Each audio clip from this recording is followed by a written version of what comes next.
It's a pleasure for me to introduce today's keynote speaker, Pramila Patten. I think this is the 5th time you are here at PRIO or giving a keynote at a PRIO event. And I think this testifies to your sincere interest in engaging with the scholarly community. And I know that this is something that is appreciated also at academic institutions beyond PRIO. So I thank you for that, Pramila Patten. Pramila, she is the UN Secretary General's Special Representative on Sexual Violence in Conflict. And she was appointed back in 2017. And as an SRSG, she is the UN spokesperson and political advocate on conflict-related sexual violence. She chairs the now 24-member UN Action Against Sexual Violence in Conflict, and her work is supported by the UN team of experts on the rule of law and sexual violence in conflict. The office that she is heading at the UN was established by Security Council Resolution 1888, adopted in 2009. This resolution is one of a series of Security Council resolutions which recognizes the detrimental impact that sexual violence in conflict has on communities and acknowledge that this crime undermines efforts to ensure peace and security and rebuild societies once conflict has ended. We have invited SRSG Patten here this morning to address the issue of accountability efforts and mechanisms in relation to sexual violence in conflict, especially in light of experiences from the Rwanda genocide, which happened 30 years ago in 1994. So, Pramila Patten, the floor is yours.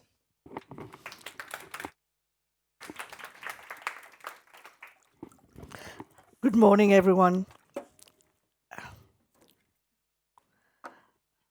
Thank you, Torun. Excellencies, distinguished colleagues, guests, good morning. It's a real pleasure to be back here, and it is an honor to be amongst all of you. I would really like to start by extending my sincere appreciation to PRIO and the Norwegian Center for Holocaust and Minority Studies for co-hosting this very important seminar on the occasion of the 30th anniversary of the genocide in Rwanda, and for inviting me to address you on a very important, but at the same time very difficult theme of gender and atrocity prevention.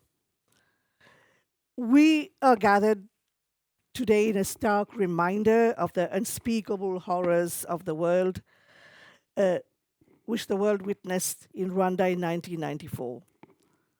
You will recall that in less than 3 months, 1 million people were deliberately and systematically killed. Lives, dreams, and aspirations were cut short as hate speech fueled violent action targeting the Tutsi population. In that same period, between 100,000 to 250,000 women were estimated to have been raped, and survivors of such violence left with little to no support from the international community. However, the initial silence and inaction from the global community later ignited progress towards accountability, fostering peace and stability, and promoting reconciliation in Rwanda, when in 1998, the ICC, the International Criminal Tribunal for Rwanda, determined conclusively that a genocide was indeed committed against the Tutsi. This was the first international court to recognize rape and sexual violence as a component of genocide under international law, signifying that conflict-related sexual violence was an integral part of the process of destruction. Additionally, the court found that acts of rape and sexual violence may amount to crimes against humanity, marking an important milestone in addressing impunity for acts of sexual violence, including as a means of perpetrating genocide and related crimes. When states came together for the 2005 World Summit, at which they unanimously endorsed the responsibility to protect populations from genocide, war crimes, ethnic cleansing, and crimes against humanity, the international community was reeling from atrocities in the Balkans and Rwanda, which had shocked the conscience of humanity. And it was there that the then Secretary General Kofi Annan told the gathering in no uncertain terms, "You will be forced to act if another Rwanda looms."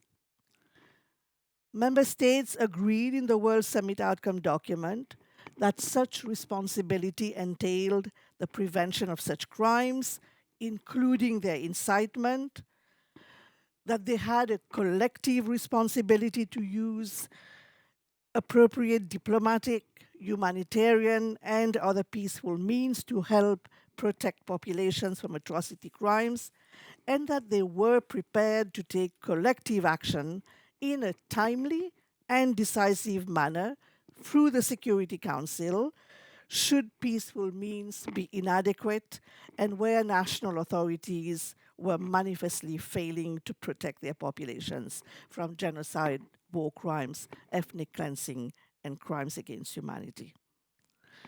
And a few years later, the world responded to the widespread systematic sexual violence in Darfur and Eastern DRC through the creation of my mandate with the adoption of United Nations Security Council Resolution 1888 in 2009.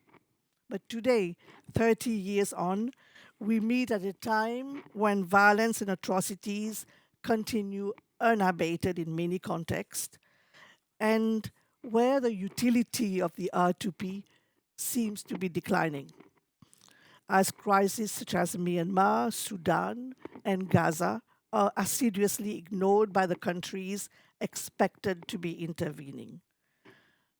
We meet at a time when the R2P's reputation is taking a serious hit, with the doctrine being branded as an a la carte one, with questions being raised as to whether the war in Gaza, Sudan, and Myanmar constitute the final nail in the coffin of R2P. Today, we meet at a moment of great global turbulence, where conflicts are raging, tensions are rising, and coups are erupting, with the clock having turned backwards on women's rights in settings like Afghanistan, Sudan, Myanmar, Haiti, and the Middle East, to name but a few. Displacement is at a record high. Global military expenditure is at a record-breaking USD 2.2 trillion, and more than 600 women and girls are currently living in conflict-affected countries. While conflict-related sexual violence is not explicitly mentioned in the R2P doctrine, it is no longer disputed that widespread or systematic sexual violence may constitute atrocity crimes. Security Council in its resolution 1820 underscored that rape and other forms of sexual violence can constitute war crimes, crimes against humanity, or constitutive acts with respect to genocide, depending on the facts of the case. And this really ushered in a historic shift in paradigm and perspective, from sidelining sexual violence merely as random acts of a few renegade soldiers, an inevitable byproduct of war or form of collateral damage, to addressing it with greater alacrity as a self-standing threat to collective security and impediment to the restoration of peace. And this sent a clear signal that sexual violence, even in the midst of war, is preventable and not inevitable. It is recognized that sexual violence is used and commissioned as a tactic of war to humiliate, dominate, terrorize, displace members of a targeted community or ethnic group, shredding the social fabric that binds people together with corrosive effects on social cohesion. The creation of my mandate and the appointment in 2009 of the SRSG laid further emphasis on the gender aspect of the responsibility to protect.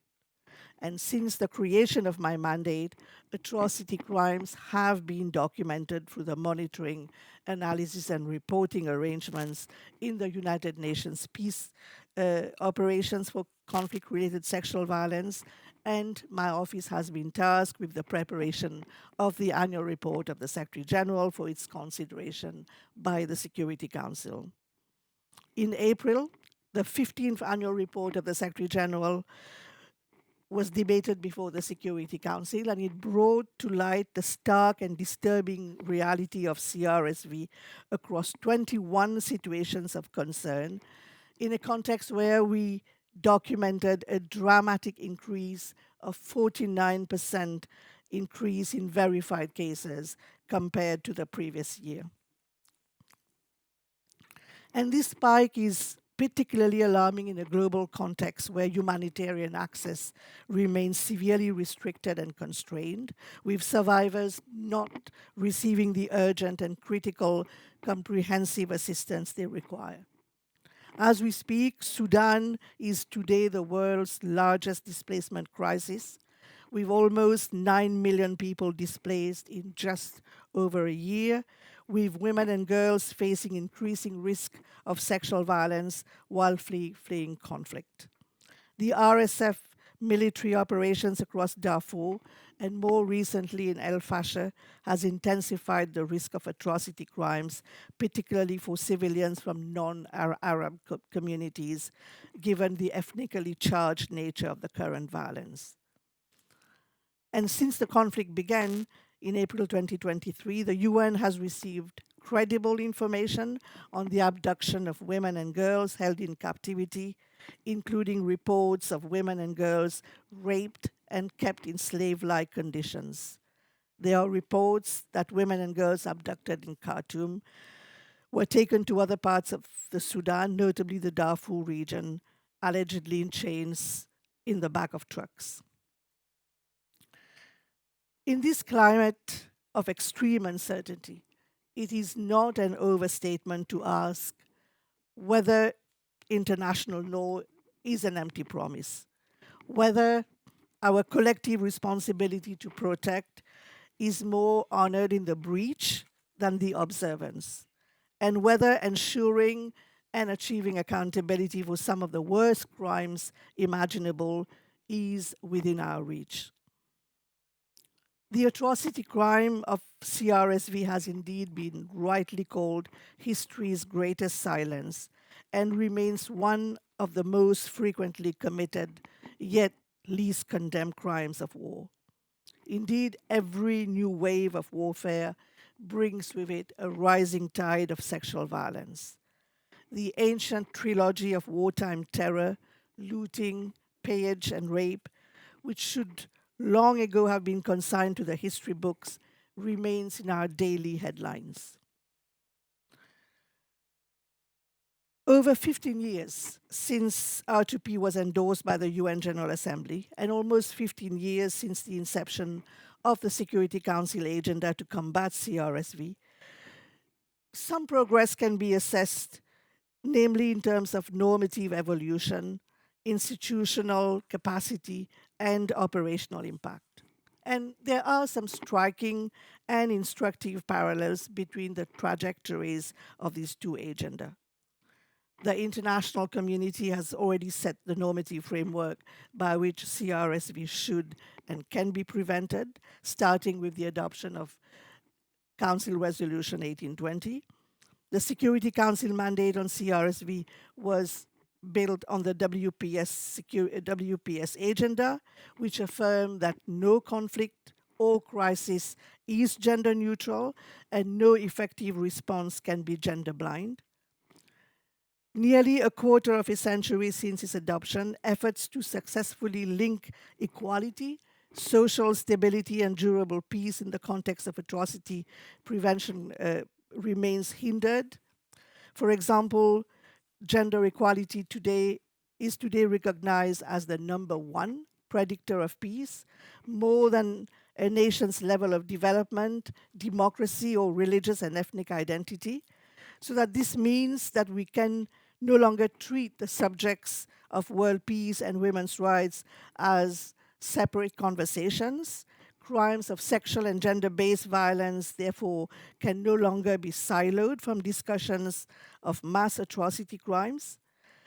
The Women, Peace and Security agenda is not solely the statement of a problem, but also the expression of a transformative solution and an alternative vision to the seemingly endless cycles of conflict, militarized masculinity, inequality, and entitlement. Of course, there are challenges inherent in the foregrounding gender in our analysis of atrocity crimes. The tyranny of the emergency prompts many actors at a time of acute crisis to argue that women can wait and to dismiss gender as a soft issue that is secondary to hard security matters. And that is why it cannot be left in an ad hoc manner to the goodwill of individuals, but must be systematized through training, mainstreaming, resourcing, and accountability. In terms of some striking and instructive parallels between the trajectories of the two agenda, firstly, we note the normative force of the responsibility to protect the doctrine, which has been widely felt in international relations with global standards set and becoming well established, notably of sovereignty reconceived as responsibility, primarily to citizens, but also to the international community at large.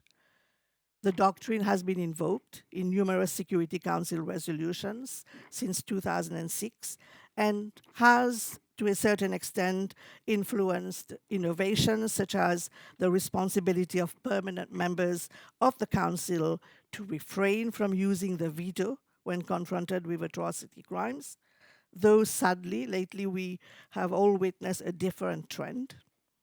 Likewise, successive Security Council resolutions have made it clear that as a crime of concern to the international community as a whole, sexual violence must be addressed in transitional justice processes and excluded from the scope of amnesty provisions. Both agendas remind us that the normative framework is robust. What is needed now is not new standards of behavior, but better adherence to those that exist. Secondly, in terms of institutional arrangements, advancement around atrocity prevention and the responsibility to protect has catalyzed more organized and structured attention to atrocity prevention across the UN system, spearheaded by the Office of the Prevention of Genocide and Responsibility to Protect, and through the global network of R2P focal points. Similarly, the UN is today equipped as never before with the infrastructure to prevent and respond to the historically hidden crime of CRSV under the strategic leadership of my mandate. And this includes the multi-sectoral interagency coordination network that I chair, known as UN Action Against Sexual Violence in Conflict, comprising today of 25 UN entities, but also a team of experts on the rule of law and sexual violence in conflict, which aims to strengthen rule of law and institutional safeguards against impunity for these crimes at the national level. Turning to the vexed but critical question of operational impact, I would note that both agendas are first and foremost prevention agendas, which aim to reduce the risk of atrocity crimes before they occur, including by ending the culture of impunity that fuels violations and emboldens their authors. In both agendas, we are at an inflection point. How can we translate commitments into compliance and resolutions into results? How can our collective responsibility yield a real-time collective response? The normative frameworks and institutional arrangements exist for rapid and coordinated action to react swiftly to imminent abuses, incitement, and hate speech before nations and peoples are plunged into crisis. On a positive note, there is no doubt that the UN system is today reaching and supporting thousands of survivors of wartime sexual violence who had once been invisible and inaccessible.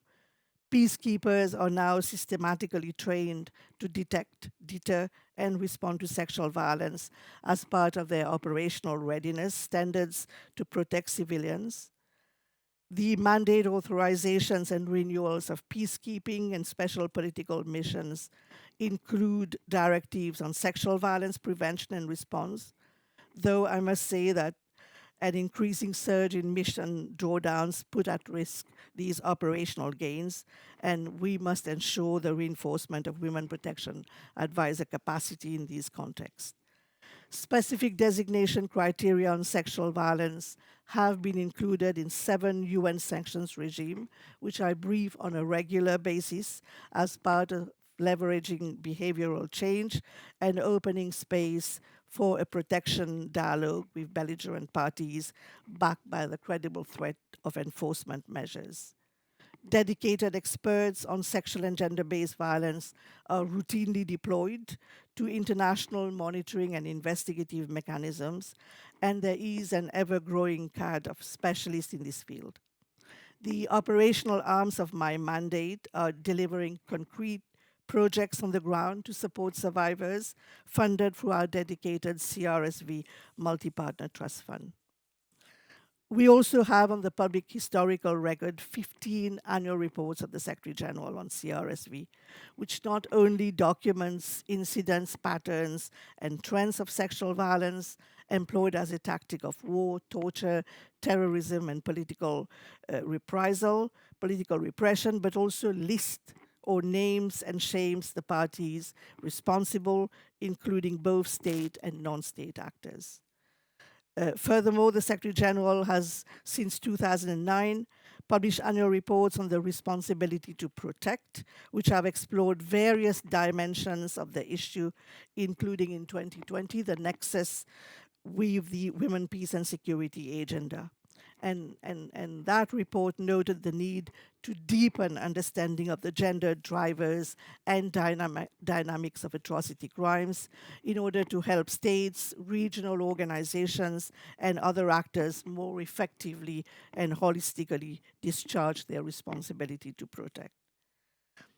As part of our operational methodology, which focuses on the anchoring of commitments at the national level, my office has signed a dozen of joint communique and frameworks of cooperation to prevent and address conflict-related sexual violence with many of the countries that fall within my remit.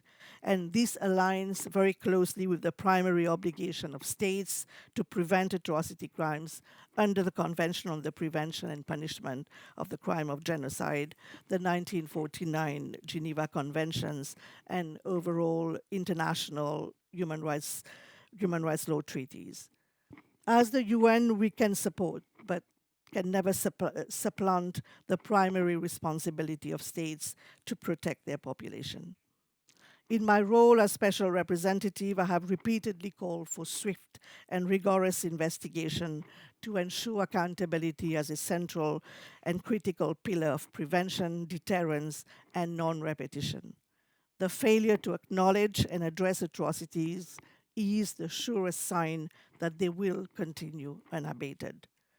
Ensuring accountability is essential to prevent genocide and related crimes, laying grounds to address root causes, reinstate the rule of law, and reestablish solid foundations for the future.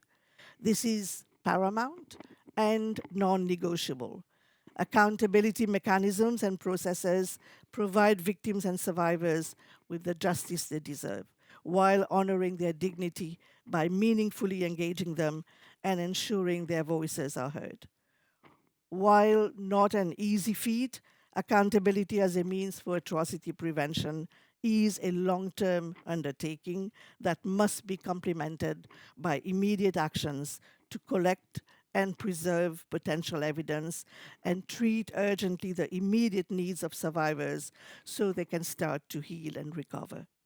As Secretary General Guterres has stated, when we talk about war crimes, we cannot forget that the worst of crimes is war itself. Next month, I plan to visit Chad and Port Sudan to meet with Sudanese refugees and Chadian returnees that have fled Sudan since the start of the hostilities in April 2023. What we are again witnessing in Sudan, including in Darfur and Khartoum region, is unspeakable levels of CRSV being perpetrated, mainly against women and children, and other acts of grave human rights violations with prevailing signs and risk factors for genocide and related crimes. The unacceptable cyclical nature of violence in Sudan makes it abundantly clear that no amount of protection or assistance is a substitute for peace. The aim of my mandate and that of the wider Women, Peace and Security agenda is not simply a war without rape, but a world without war. And the people of Sudan have been crying out for peace now for over a decade. For those that work in this field, there is agreement that prevention is the best protection. And in order to enhance structural and operational prevention of atrocity crimes within the context of the WPS agenda, there are 4 key observations and recommendations to chart the way forward. Firstly, the absence of women from genocide and related crimes prevention effort is deafening. We can no longer treat women as only victims when in many contexts from Syria, Myanmar, Ukraine, Afghanistan, and elsewhere, women are active agents of prevention and accountability efforts. It is our responsibility as the international community to ensure that peace works equally for women and that we take seriously women's engagement as the co-creators of holistic solutions. Secondly, amplifying the voices of survivors and affected communities in prevention efforts is essential.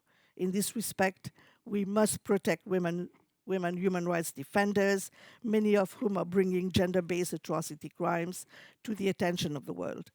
Their role in prevention efforts must be supported within the communities and space they operate.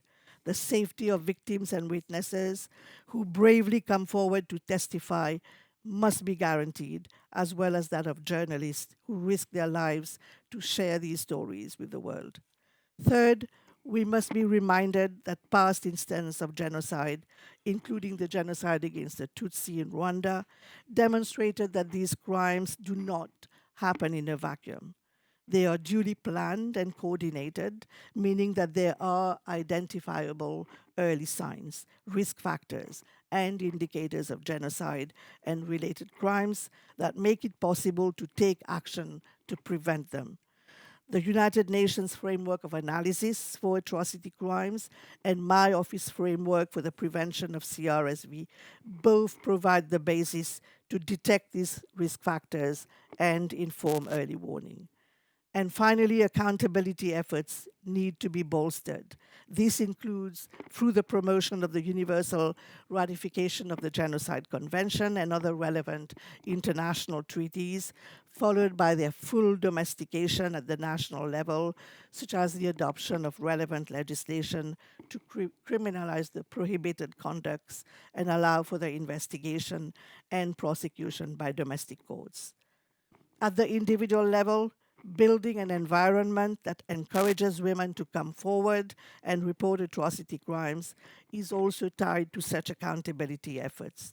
While we have seen in recent years a number of gender justice milestones in Guatemala, in the DRC, Colombia, in third states, pursuant to the principle of universal jurisdiction and in jurisprudence of the ICC, the fact remains, as was pointed out earlier this morning, that the pace of justice is painfully slow, and many women have survived wars only to die waiting for their day in court or for the delivery of reparations. We need to improve the quality of justice, not just the number of prosecutions, to ensure it is timely, accessible, and empowering. In short, we must bring all political, diplomatic, humanitarian, economic, coercive, and non-coercive tools to bear to avert atrocities. In this regard, the aims of my mandate and that of prevention of atrocity crimes are mutually reinforcing. Excellencies, colleagues, the bandwidth of our international community is limited, but even as the eyes of the world are fixated on the horrors in Israel, Gaza, and Ukraine, we cannot avert our gaze from other entrenched conflicts where the needs of survivors and populations at risk remain unmet. From Yemen to the DRC, to Sudan, Haiti, Syria, Mali, Myanmar, the refugee camps of Cox's Bazar, Bangladesh, to Ethiopia. Nowhere is the level of political resolve and resources equal to the scale of the challenge. At this moment, several states are making deep cuts to their official development assistance, even though sustainable and inclusive development is the surest way to prevent conflict, preserve peace, and promote women's rights. We must recognize that there is no other way to close the protection gap than by first closing the funding gap. And yet, both gaps continue to grow. We know that preventing genocide, war crimes, ethnic cleansing, and crime against humanity is an ongoing process that requires sustained effort over time to build the education and resilience of societies. Ensuring that the rule of law is respected and that all human rights are protected without discrimination, establishing legitimate and accountable national institutions, eliminating corruption, managing diversity constructively, and supporting a strong and diverse civil society and pluralistic media are just some ways that we as an international community can come together to guarantee prevention as protection under the Women, Peace and Security agenda. We need to bring the full repertoire of skills and perspectives to bear in confronting the challenges of our time. We know that local women are often the first to raise the red flag about rising extremism and radicalization, hate speech, the accumulation of small arms and light weapons, and the mobilization and recruitment strategies of armed groups. And yet, they are the last to be heard and heeded by security stakeholders.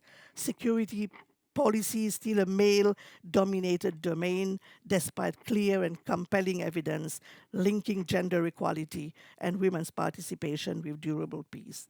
Now is the time for unity to replace impunity.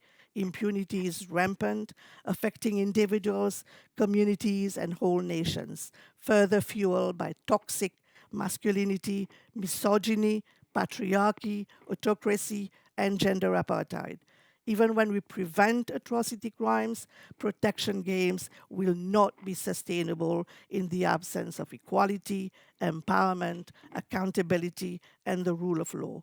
We must confront a better society where no military or political leader is above the law and no woman or girl is beneath the scope of its protection. It means silencing the guns and unmuting the voices of women. Peace is not a passive state. It must be proactively waged because what is at stake for all of us is the quiet miracle of an ordinary life, a life free from violence. I would urge each one of us to reflect on what we will make of this moment. 30 years later, what would we say to Lawrence Nagira, who survived the Tutsi genocide, where 37 of her relatives were killed, who said those who killed innocent people got nothing from their crimes. No one can think about doing it again. Will the injunction of never again continue to ring hollow? Will humanitarian action and civilian protection go down in the history of ideas as a long litany of too little, too late? And will international law and the multilateral system be able to deliver on the commitments to protect civilians from heinous and violent attacks? In these uncertain times, I believe that doubt is justified, but despair is not. Process is not progress. Norms have no power unless they are respected, implemented, and enforced. If we are to truly meet our responsibility to protect, then none of us can rest until every woman and girl, every innocent civilian can sleep under the cover of justice and peace. Thank you.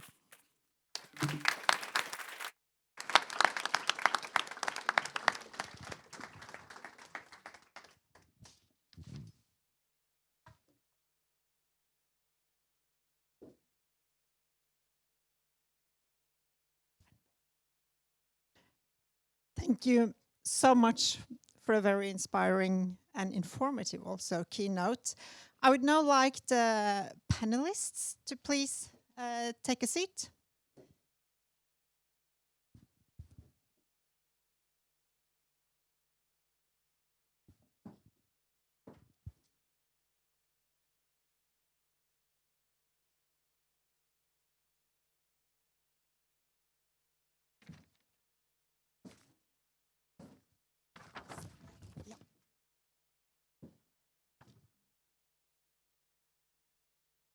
And Jackie, you're here.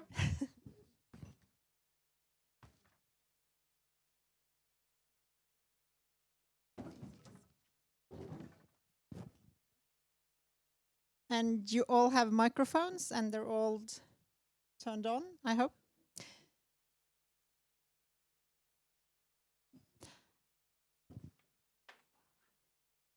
Can you check if the microphones are turned on? Yeah. Okay. Well, again, thank you, Pramila Patten, for giving this keynote and for underlining the interconnectedness of the responsibility to protect and the women, peace and security agendas. And also, thank you to State Secretary Kravik for underlining Norway's commitments to prevention of atrocities and also to prevention of sexual and gender-based violence during conflict. 30 years ago, the genocide against the Tutsi population in Rwanda certainly shocked the consciousness of mankind. Not only the events themselves, but also the inability of the international community to prevent the genocide. Some lessons were learned, at least in theory, and some legacies have remained after the Rwanda genocide against the Tutsi population. One of them, of course, is the development of accountability mechanisms and particularly the establishment of sexual violence as an undisputed crime, war crime and crime of genocide. Another legacy was the need to establish mechanisms or at least norms to prevent atrocities in the future. And these two legacies, accountability and prevention, are the topic of today's panel discussion. My name is Ellen Stensrud. I am head of research at the Norwegian Center for Holocaust and Minority Studies. And it is an honor to lead this conversation today with our four distinguished panelists. We have with us Erik Møse. He is a former judge of the European Court of Human Rights, former president of the International Criminal Tribunal of Rwanda, which of course is of particular interest today, former judge of the Supreme Court of Norway, and also, very importantly, currently Møse is chairing the International Commission of Inquiry on Ukraine, established by the Human Rights Council in March 2022. We also have with us Jackie True. Jackie is a professor in international relations and director of the Australian Research Council Centre of Excellence for the Elimination of Violence Against Women. She's also a global fellow here at the Peace Research Institute of Oslo, so I think it's a nice reunion for you to be here. And her current research is focused on the women, peace and security agenda, the political economy of violence against women and sexual-based violence in conflict in Asia-Pacific. We also have Savita Ponde from the Global Center for the Responsibility to Protect, where she is the director. The Global Center was established in 2008 with support of many prominent international human rights leaders and is the world's foremost research and advocacy organization for advancing the international norm of the responsibility to protect, both at the United Nations and beyond. Finally, I wish to welcome Honoré Gatera, who since 2010 has been the director of the Kigali Genocide Memorial in Rwanda on behalf of the Aegis Trust. And in addition to your directorship at the Kigali Genocide Memorial, You have been extensively involved in projects related to the preservation of the memory of the genocide against the Tutsi and participated in training related to genocide prevention, genocide education, and conflict resolution and peace building. This spring, Rwanda has commemorated the genocide that took place 30 years ago. Gatera is himself a genocide survivor. He was 13 years old in 1994 and was able to survive by hiding, first with Hutu neighbors who hid him, and later in the ruins of his own home. Therefore, as the tragic events in Rwanda 30 years ago is the backdrop of this seminar, I would like to start with you, Honoré. Would you please tell us a little bit about how the gender aspect characterized the genocide in Rwanda? Patten has said a little bit about it, but could you tell us a little bit more? And maybe also reflect upon how the accountability process has reflected the gendered violence in Rwanda. Thank you very much. It's my honor and pleasure to be here today, this morning, in Oslo. Before I start speaking, with due respect, and as we are in 100 days of commemoration, allow me to stand up. We have a moment for remembering the victims of the genocide against the Tutsi, and I will go on afterwards. Thank you.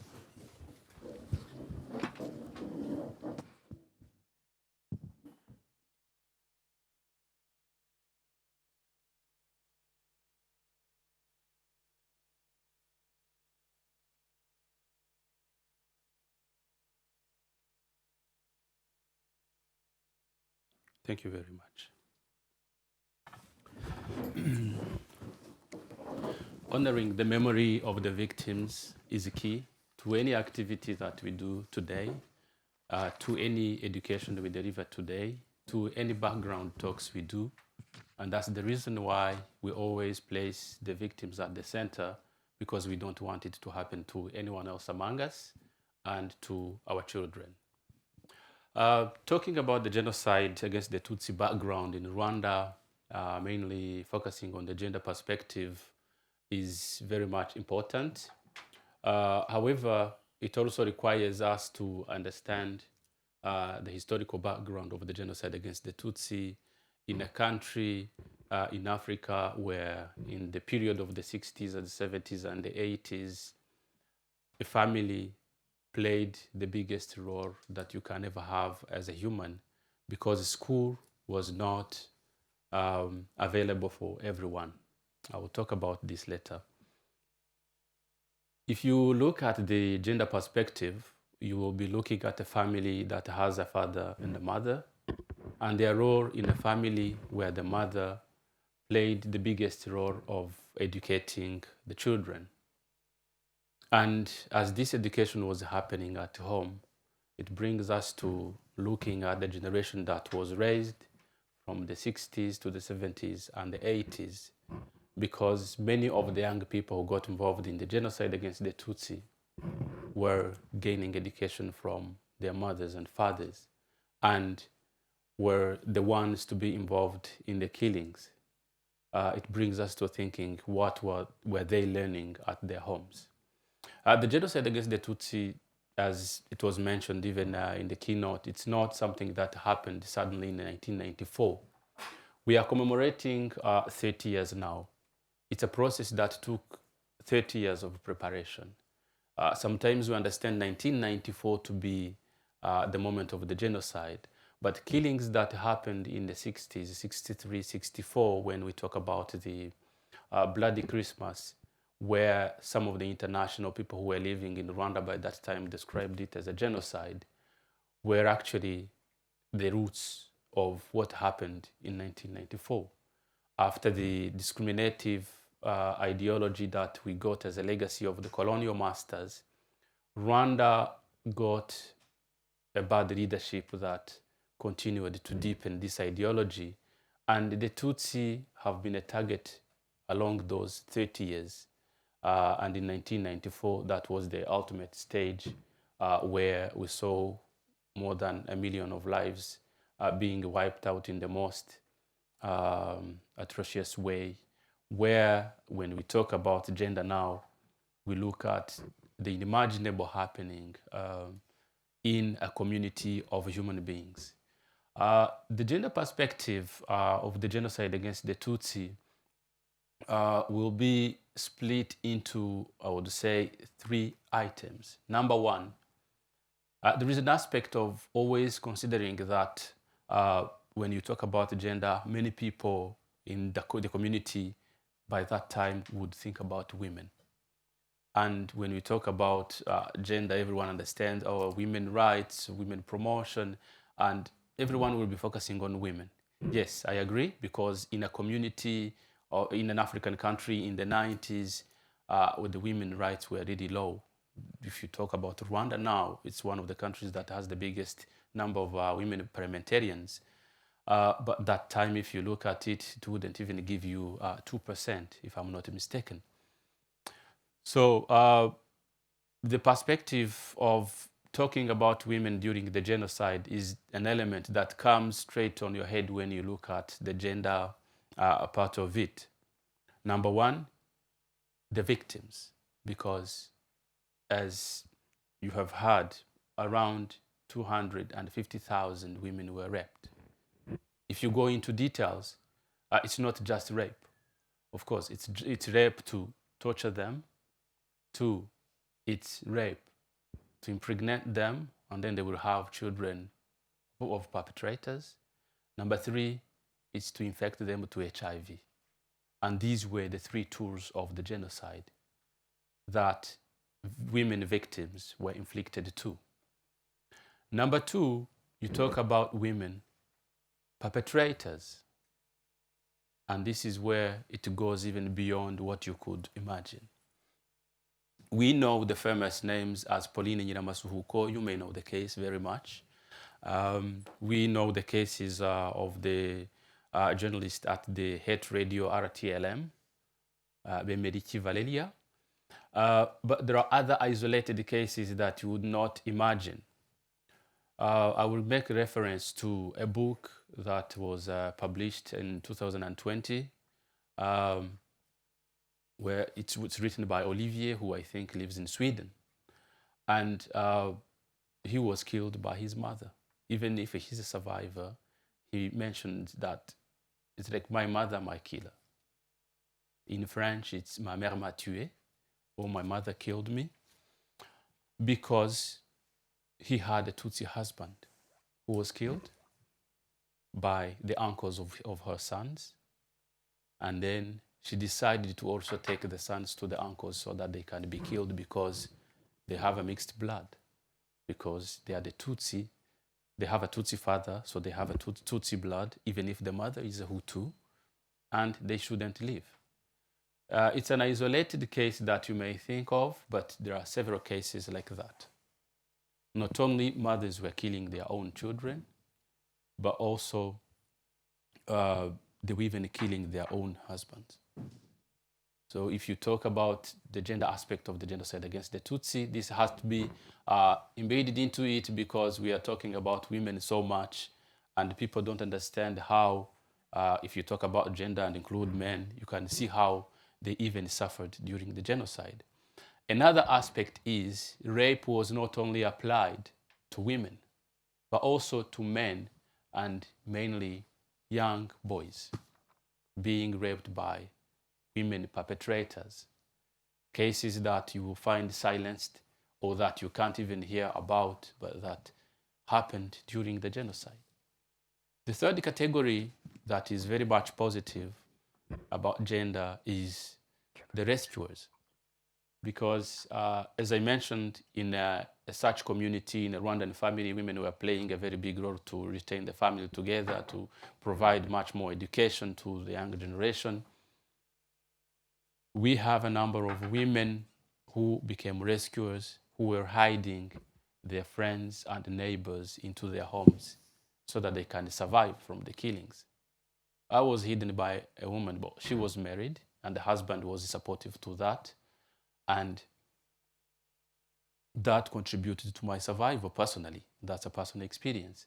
However, there are others who were brave enough to face their husbands who were perpetrators, and they could hide Tutsi in their homes. And this even becomes tricky when we talk about the transitional justice, when you go into the Gacaca cases, how those perpetrators are portraying the act of hiding a Tutsi in their home, and yet they were killers on the other side. It was not being done by them, but by the force and the energy and the courage of their spouses who were protecting those people. So overall, you look at that and say that the gender perspective during the genocide against the Tutsi was in those three angles. And sometimes it becomes unimaginable to think of the horrors that a mother in a community where the mother was the center of everything could commit genocide.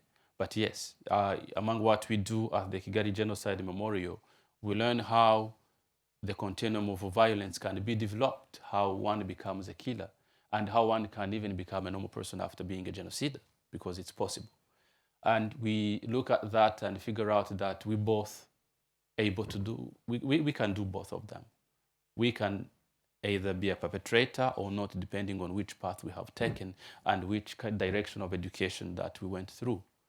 When you look at the militiamen who were being trained, who mostly, yes, were boys, but women played a very big role into being also members of the militiamen. If you look at the role of Valeria Bemeriki at the head radio, because that's another angle as well, because the head radio played the biggest role in the genocide against the Tutsi. As women could educate young people, her speech on the radio, which she in the end recognized, could corrupt so many young people into joining the militiamen and into becoming killers, because she is a mother who is speaking at the radio and can convince more people.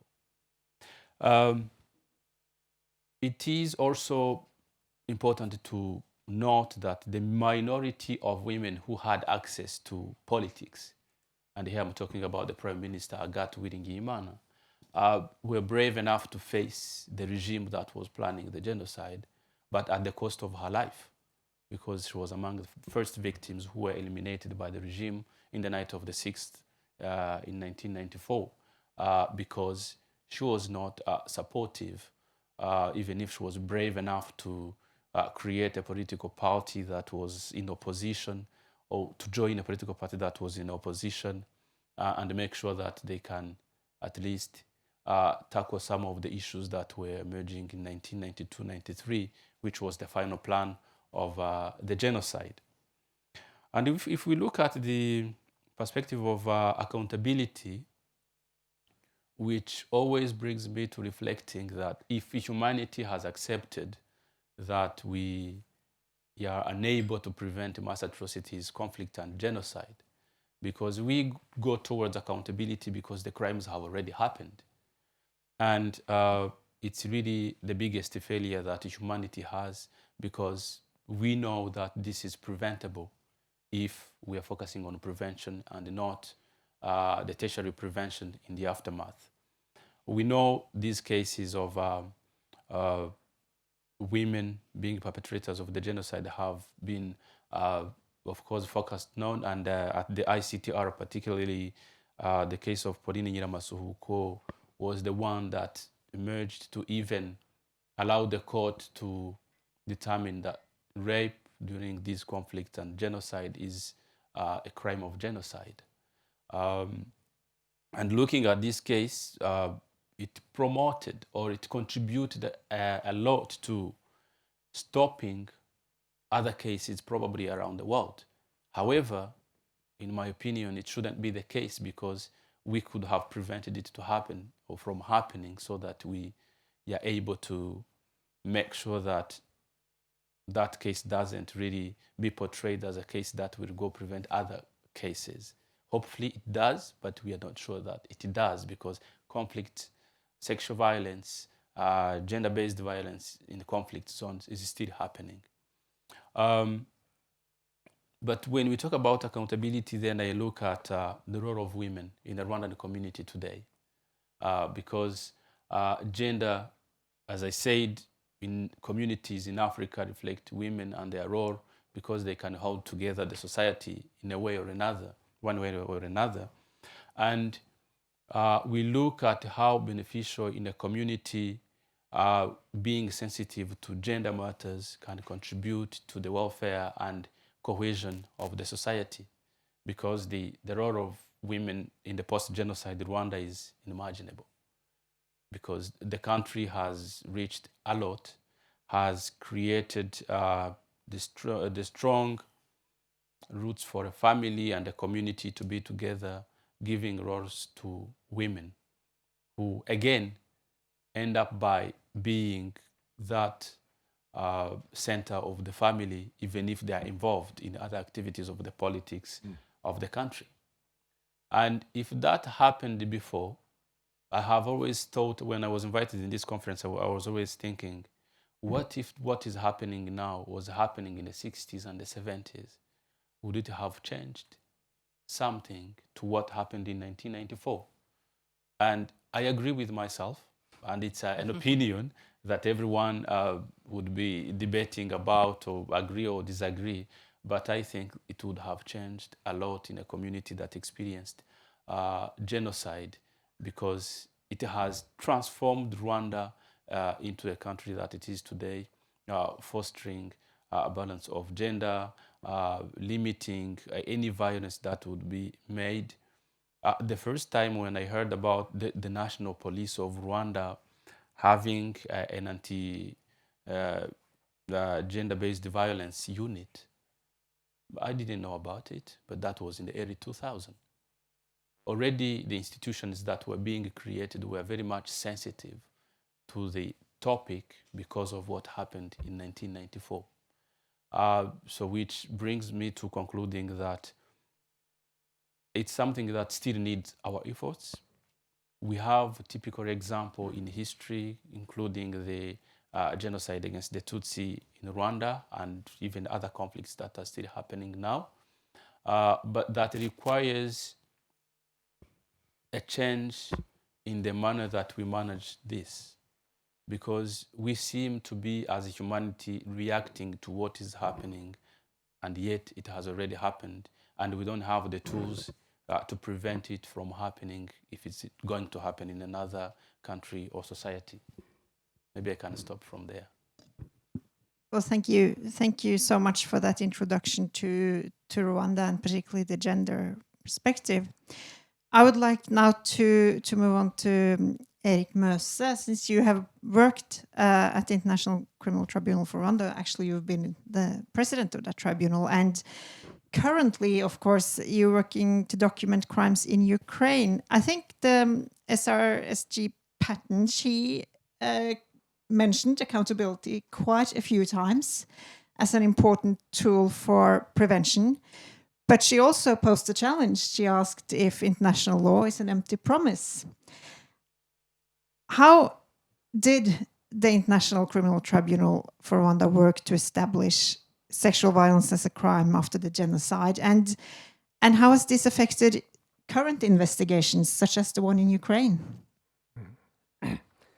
Well, let me first say that both the introductions and the first speaker have been very inspirational, and it's a pleasure to be part of this exchange. And thank you for being here. This question about whether it is an empty process, it's such a strong question, isn't it? And but it's a general question. It's not only linked to the sexual issues. And in order to respond to that question, I would just like to remind us all that, after all, at least the Rwanda Tribunal convicted or had processes against 75 persons. And these were long processes. It took many years. The proceedings took partially time. and some were acquitted, and some pleaded guilty. And they were found guilty not only with sexual crimes, but also with respect to many other offenses, of course. This conference is limited, but the broad picture is important, that there was a wealth of criminal acts during that case law. And linked to that is also who were the accused persons, and they were the leaders during the genocide.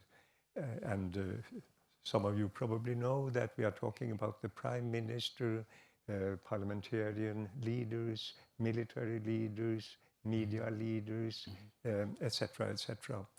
And it sends a strong signal, I think, if you establish accountability for the leaders. You cannot, in the aftermath of atrocity in an international tribunal, deal with, let's say, 800 perpetrators. You have to focus. And in that way, I would say that answering the special representative's question, the Rwanda tribunal, in a way, showed, together with the ICTY and the 5 other more or less ad hoc tribunals, that it was possible to react and that international law was not empty words. Having said that, it is clear that the process is incomplete.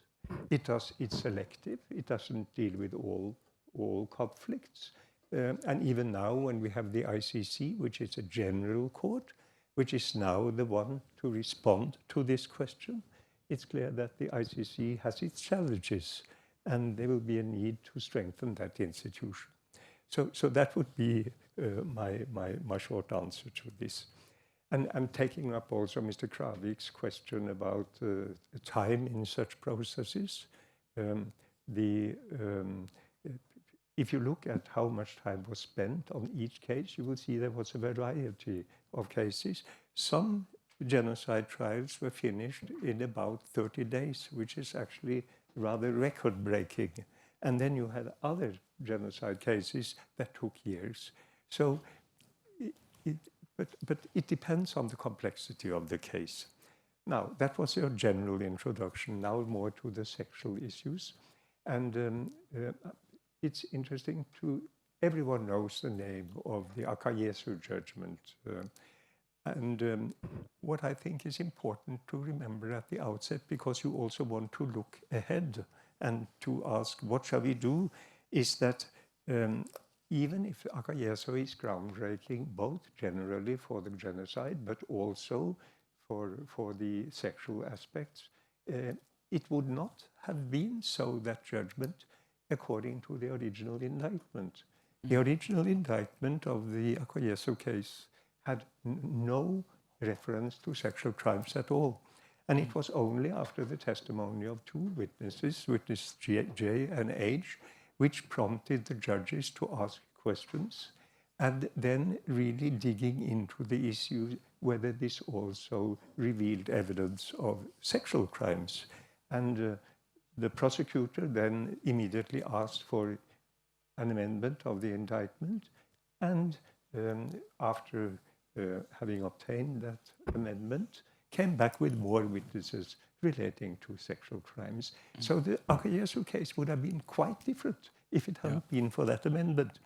And I think that's an important point, because it illustrates the need for investigators and prosecutors to know what they are looking for and to really have focus of these crimes. And that was not the case in the 90s. You will recall that if you look behind the 90s, there was very little activity with respect to sexual crimes. So that is my first, more or less, procedural point on this. The second point I would like to mention is that what did then the ICTR do? And we can't go through that huge judgment.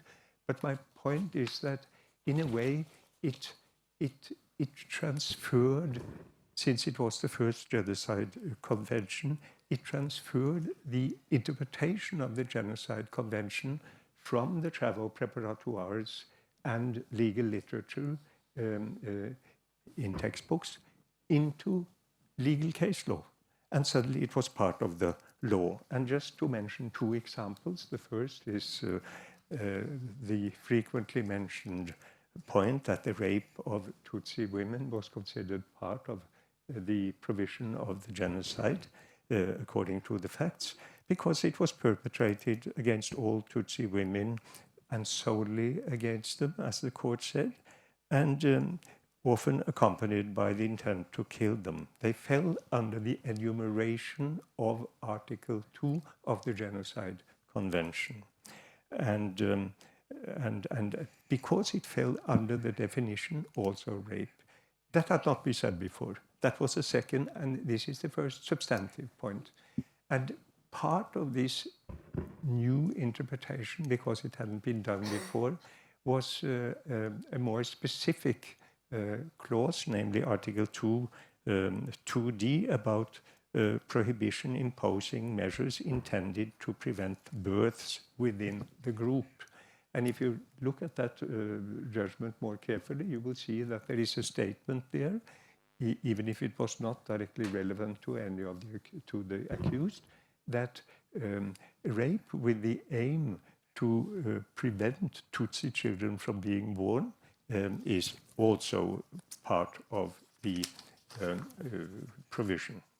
So that was the second substantive points.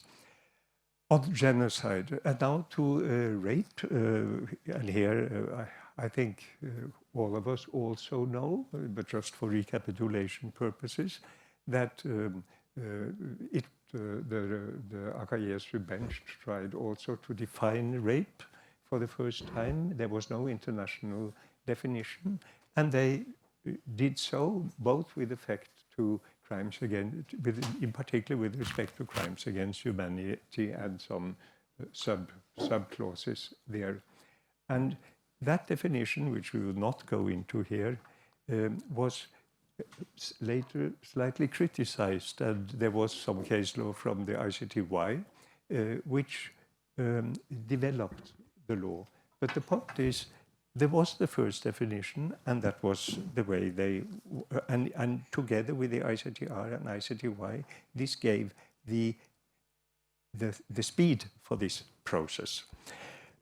So I think, frankly, that the Akayesu judgment sent a strong signal as regards accountability. And now a few words about the second point you asked, namely the Ukrainian Commission of Inquiry. Now, it was, of course, established 3 years ago, approximately, and we have now had 5 reports since we started our work. And in all 5 reports, there are considerable attention to sexual crimes. And it is clear from our findings that the Russian authorities have committed considerable, many crimes, rapes, other sexual violence, and we will not go into the detail here now, and that is being repeated, and it has even been in all reports, and it's even been mentioned as some kind of a pattern in the conflict, that these rapes in some specific situations, namely, for instance, when the Russians were going into homes to look for sympathizers of the Ukrainian authorities. So these are the findings. And now 2 points, which again points to the future, I think. Here, the sexual crime dimension was part of the Commission's inquiry from the very first minute. It shows exactly how, in the course of 30 years, a lot has happened. And if you also look at the staffing of the Commission, we have 2 general advisors, top people, excellent.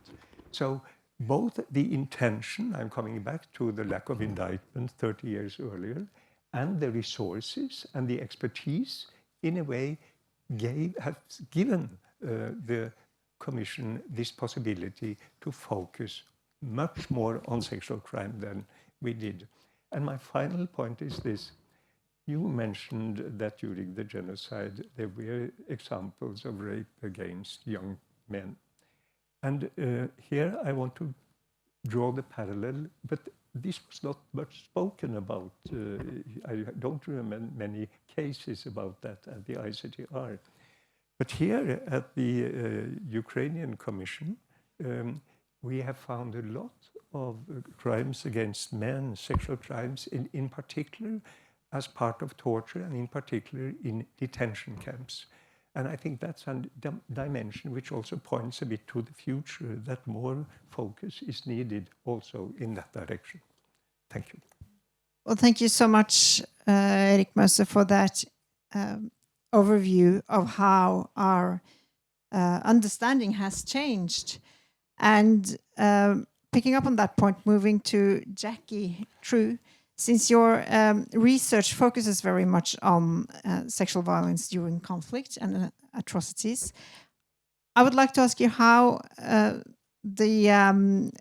our knowledge from Rwanda has impacted our understanding of sexual violence during conflict and atrocities, and also sort of more broadly, what is gained from understanding mass atrocities from a gender perspective? Thank you for those questions. And it's a real pleasure to be on this panel with some such eminent experts.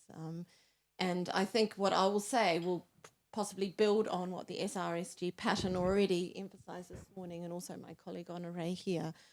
I think what's really fundamental about the Rwandan genocide and our reflection on the events of that genocide is that the violence was both gendered in its patterns and in its consequences.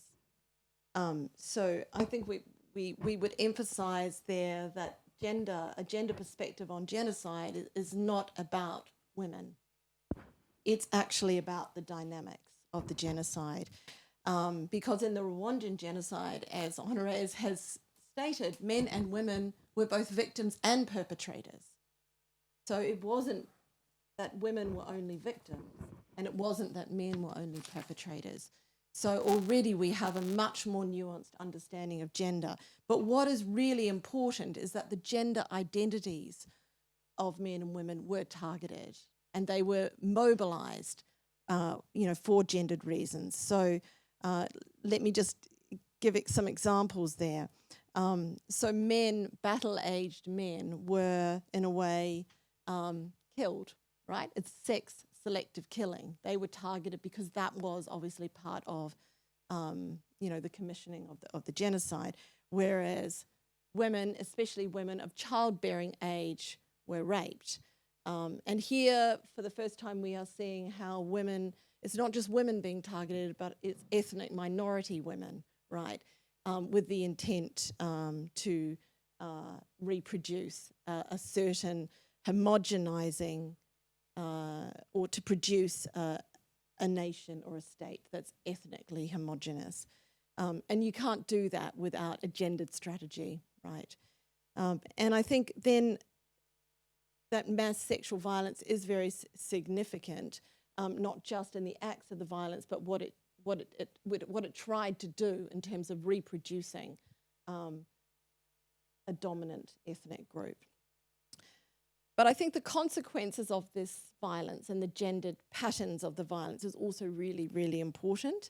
And I think why sexual violence itself is increasingly often, and it's often used, I don't think we can say increasingly because I think it has been a hidden crime, but why it's used in so many conflicts, in so many contexts, in every global region, is because of the gendered inequalities, which means that this type of violence attaches to the victim, and usually the woman and her family and her community faces such social stigma and shame that they don't come forward with their stories. They don't seek justice. So it is effective in oppressing entire communities and not only individual women. And so in the case of Rwanda, what happened is that a lot of men who survived were able to flee and left.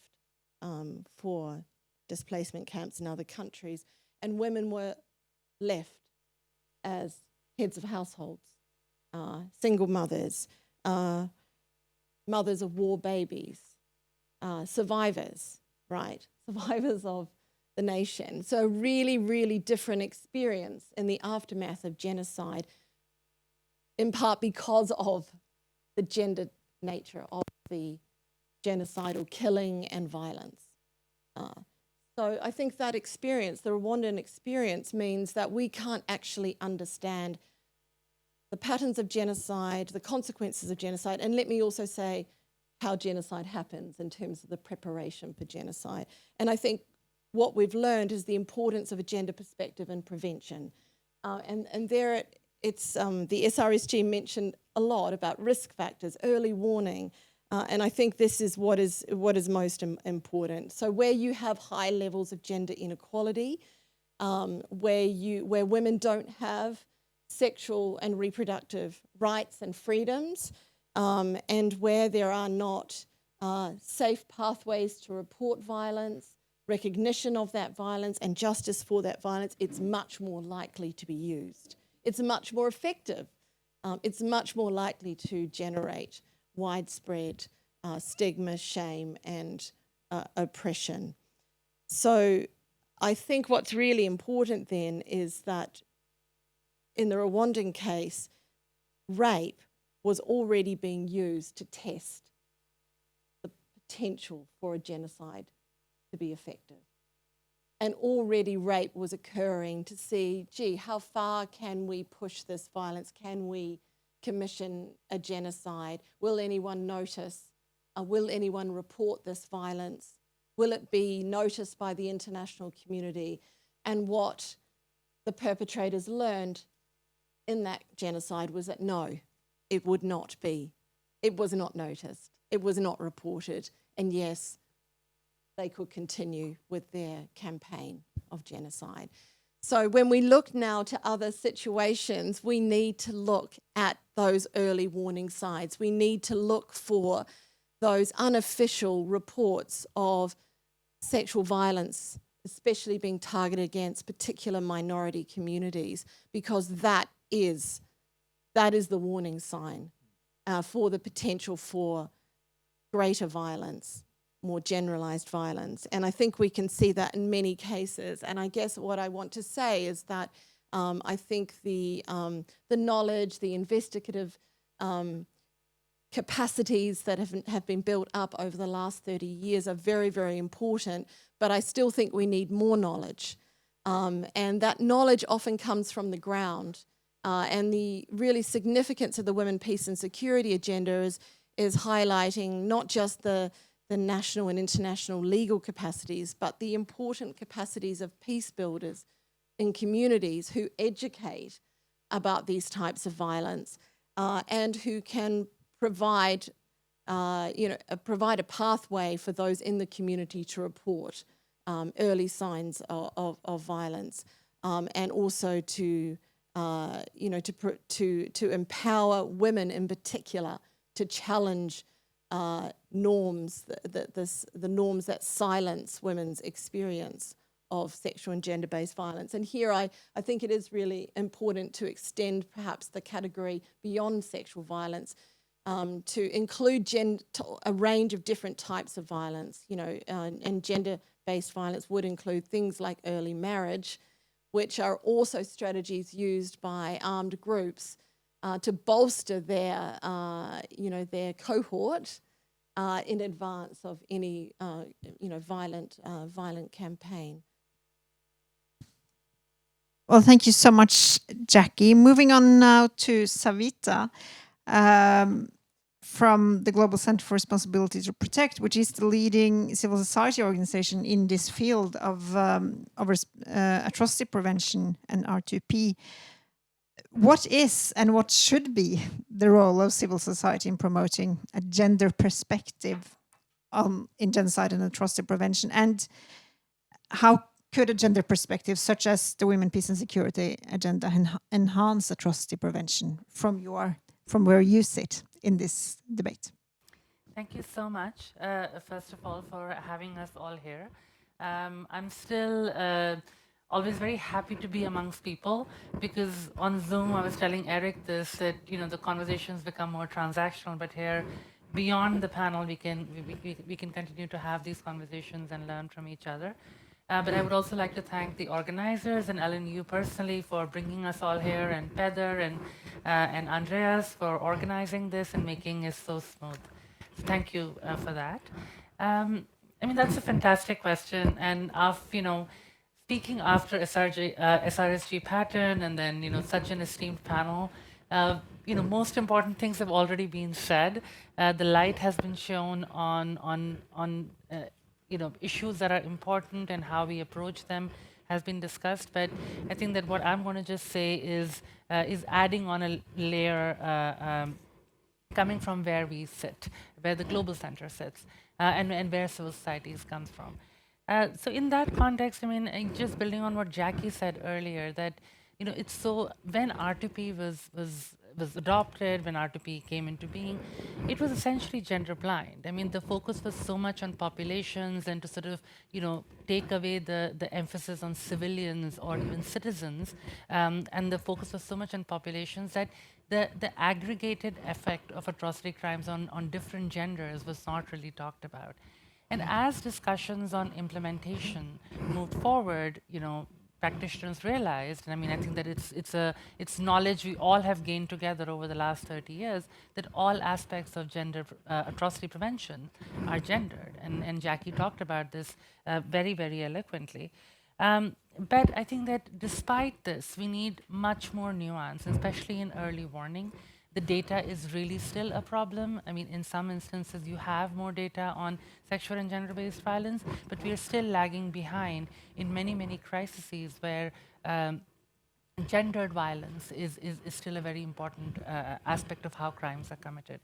And the two patterns that we see consistently across the board are sort of this conflation of the WPS agenda, the women's issues, and gender.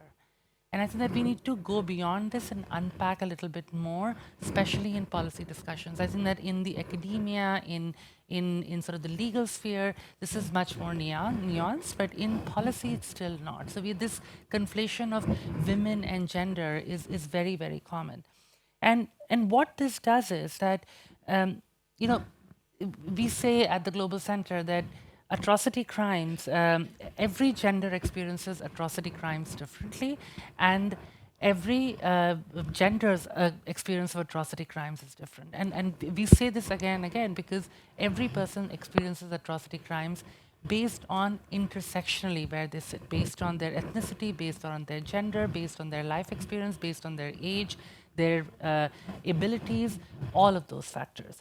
And when we do this, we sort of take away the kind of complexity which LGBTQI populations face, which men and boys face, which other genders face in how they experience atrocities. So the focus on women, or I mean, it's not even the focus of women, which is absolutely essential given the scale of gender and sexual violence against women around the world right now. But by subbing women into a gendered approach, we are doing a disservice in how we collect data, how we do early warning, how we understand the dynamics of atrocity crimes. And the second thing that we do is, again, defaulting, and Jackie said this, defaulting to looking at the experience of atrocities for women from only a sexual and gender-based perspective. Women experience atrocities through very, very different means, how they are tortured, how they're detained. There's so many different aspects. And again, not necessarily violence-based atrocity crimes, but just in general, the gender persecution they face. So, and again, I mean, and what this does is that it takes away sort of the nuance that we need in understanding how men and boys, lesbian, bisexual, transgender women, as well as gay and intersex persons are also at risk of SGBV. So I think, again, it's just the more nuance we can bring, the more aggregation we can bring in how different parts of the society faces atrocity crimes, it's important. And that's what I think that civil society organizations are doing more and more in terms of understanding how risk factors evolve, how people experience risk. And again, building, and that's what happens when you come after Jackie has spoken, that in the context of sort of looking at it from a perspective of early warning, it's so important. I mean, in the atrocity prevention community, we consistently look at discrimination, marginalization of ethnic communities, of protected populations, and the hate speech against them. But we somehow sort of not take into account the extreme gender discrimination that not only women face, but also LGBTQI communities. In modern history from the Holocaust, what we have seen is that in society, more and more when we see a discourse around cis heteronormativity as well as masculine discussions, it takes away the. I'm sorry. So it's so important to sort of place risk for atrocity crimes, not only in the context of the risks and the hate speech and the marginalization that ethnic and protected groups feel, but also what women and other genders as well as LGBTQI are facing. And this is such a bellwether of atrocities to come. So that's sort of the early warning part of it. In terms of response, again, it's not so much about the outcomes, but tactics which are used. Separation of men and women, how women experience atrocities versus how men experience atrocities. And for us to respond to these threats effectively, we need to again take into account how people experience atrocities based on their different genders. In the context of response, again, women are heads of households, men are in detentions or killed. So all of these different things should be taken into account of how we think about this. And the role that civil society organizations, the role that civil society organizations have played in this is to consistently talk about this nuance. We have Akila here who's been doing an amazing amount of work in how, gender apartheid should become the part of vocabulary when we're talking about the extreme forms of gender persecution being faced by women in Afghanistan, in Myanmar, in Ethiopia. Eric has this experience of having two gender advisors within his team. Civil society organizations like the Global Center, consistently work with different investigative mechanisms, not only to make sure that you have gender advisors, but to make sure that your translators are also women, because as we know, women and girls are more highly impacted by sexual and gender-based violence. And if you have translators who are only men, then it's harder for them to talk about it. Making sure that this black box of UN is consistently opened up for national human rights defenders, for local civil society organizations, for women's organizations who are actually working on the ground, are the first people who can provide early warning, but as Pramila Patten said, are the ones who are heard last. So again, the role of civil society, the role of international civil society is to not, and here I'll just sort of very clearly, I've just beg your indulgence, is to make sure, and this is not only what is done by states, but also INGOs do it, that sometimes we use women and populations of different genders from survivor and victim communities as props. We think that they will come and tell their stories and that will lead to some policy outcomes. We have to think about them not as props, but as people who come from various different kinds of perspective and who add a lot of nuance into how policy has to be made. So again, not using them as props, but really sort of taking advice from them on how policy has to be directed. So there are so many different examples of how civil society organizations do this, but sort of the most important example of that is that more nuance in early warning and data collection. And the other part is to making sure that those, for INGOs like the Global Center, making sure that the voices of local civil society, national civil society, human rights defenders are heard, and not only in the context of what is happening to them, but hearing them in the context of how we craft better protection and prevention strategies. Thank you, Savita. We're nearing the end of the seminar, only a few minutes left. So before we wrap up, I would like to ask the other panelists if you want to make a short comment on what has been said during the debate. Maybe, it's not, you don't have to, but if you want to spend a minute, Erik. I'm happy to do so. First of all, let me first say that all of us agree that early warning and prevention is really the key here. But being a narrow-minded lawyer or tribunal person, I have to also look a bit more into these accountability questions once it happens. I think really it is essential that the accountability implementation becomes as efficient as possible. It's about credibility and about believing that the norms are real. So that's something that really, and this is a responsibility for all current international courts to do as best as they can, even if the world is an evil place and even if there are many conflicts. And my second point is the signal about the need to react concerning sexual violence and related crimes. As I said, that came early and it was followed up. It was followed up first by a lot of judgments in the ICTR and then in all the other tribunals. So that's in a way done, I think. But now I come to the third point, namely the question of the situation of the victims, stigma, investigations of these crimes. And again, even if I said that a lot has happened, there is a need with top quality investigations in order really to succeed in this field. And I really agree with this issue that it's so sensitive in many countries. You saw it in Rwanda and you see it in Ukraine. Marriages break down. It's terrible. I have a final anecdote before sending the word on, and that is one of our gender investigators was approaching a group of women, and she had a sign here where it was written gender advisor, and no one wanted to speak with her. And then subsequently she approached either the same group or a similar group, and she had just investigator. And then she was approached. And I think that shows on the ground how difficult this is and really the need for top quality investigators. So these are my few additional remarks.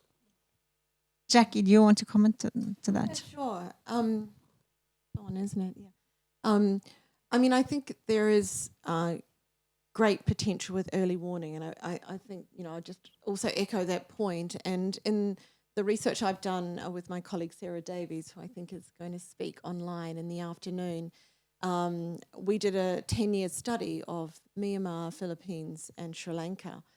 And we were looking at not just the official reports, and for example, the reports that are compiled by the Office of the SRSG, but also unofficial reports through NGOs, but also by the media. And what we could, you know, we were doing this from 1990, for the period 1998 initially to 2016. And we could already see in Myanmar heightened reports of sexual and gender-based violence in Rakhine State in Myanmar, and this is before the genocide.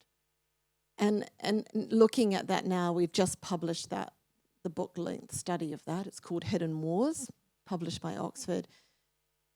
I can see the real potential in if we actually use real-time unofficial reporting to kind of indicate a pattern of violence and to be able to respond to that in real time. You know, and if the international community has even better early warning systems, you know, we could actually have even greater prevention capacities. And I think that's really important, even though the types of sexual and gender-based violence might differ by context, by area. And I think where this might come back to the case of Ukraine is, again, the role of the media. Because the media, when you have access, international access, press freedom, you are much more likely to get some of these reports, right? And when you have humanitarian access as well, you're more likely to get these reports. You're more likely to be able to early warn. And of course, in many situations, you don't have international access. But pushing for things like international commissions is so important to be able to document these crimes, and still with the hope of preventing further crimes. But I think greater training and education is needed of media, because often they are not well trained in survivor-centered methods of interviewing and investigating. They just want the front page story, and they have no qualms with interviewing the same survivor over and over again and kind of repeating the trauma. And I think that is what causes harm, even when we think we are contributing to the solution. So I think, and when we are looking at, the most sensitive context, we're often in the post-conflict phase, we still have this problem of, we have talked about it, where survivors are not. I mean, the SG said her 4 recommendations, survivors are not at the heart of rebuilding institutions, of genocide prevention, of policy making. And that is in part because of the harm that's often created during the processes of investigation, not by lawyers or not by those, those seeking to promote accountability, but by media and by public figures. Honoré, do you want to make a quick last remark? Yeah, sure. Jack responded a comment that I was going to make about media, because I agree, it's very important, and when you have media, there is a chance that you get much more on the information of what happened and how this is happening. But also, when you analyze the media nowadays, they want as you said, the front page news, and at a certain moment it causes much more trauma to the victims, who will again retract from telling you really the truth of what happened. As to sort of conclude, when you look at what is happening nowadays, 30 years after the genocide against the Tutsi, in my opinions, there are tools, and there is a lot of efforts being made to tackle this issue of gender in the conflicts and gender violence in either genocide or where the conflicts are happening. However, I see them getting to a point where they become stagnant. And I don't know why. If it's in human nature, we see it being repeated, because whenever conflict emerges, immediately you will have hundreds and hundreds or even thousands of gender violence. And it's becoming the biggest weapon that humans can use against their fellow humans before they even try to use guns or even other tools. And I think the question for all of us in this room is, where are we not doing it right, so that if ever conflicts are emerging, this is something that is very much tackled, and we have ways of actually the accountability aftermath that maybe warns the next conflict, or that warns what would happen in another country. So that stagnant point is still a question for myself that I even pose to all of us. Where are we not doing it right, so that it can achieve what we want it to achieve? And conferences like this may be part of the response, but not fully. Do you want to have a brief comment to that, Savita, to wrap up? Yes, absolutely. I think building on what everyone has said, and sort of this struck me when SRSG Patten was talking about it. She said peace is not a passive endeavor, and we have to all remember this, because how you behave in peace is how things will, either evolve, or the dynamics will sort of flow from that in the times of war. And I think that in societies where there is more respect for women, where gender norms are more respected, even in times of war, you don't see that level of sexual and gender-based violence. And maybe there is not that much empirical, you have done this work before, but in societies where gender violence is normalized, you just see a higher impact of that. I mean, Balkans is an example, Rwanda is an example. I mean, the examples never end with Myanmar, Ethiopia right now, in Sudan and South Sudan. So I think that it's so important to sort of think about how our education systems are designed. And, you know, I mean, in these kinds of spaces, we constantly talk about international justice and, you know, specialized courts. But it's so important. The building block of this is national level, you know, legal systems, national level laws, you know, how a country behaves, how governments behave in terms of holding those perpetrators responsible at a domestic level really, really is important. So I think that it's not just about prevention, but it's also about prevention at the national level, which is the most important part of how we are actually going to protect more and more people.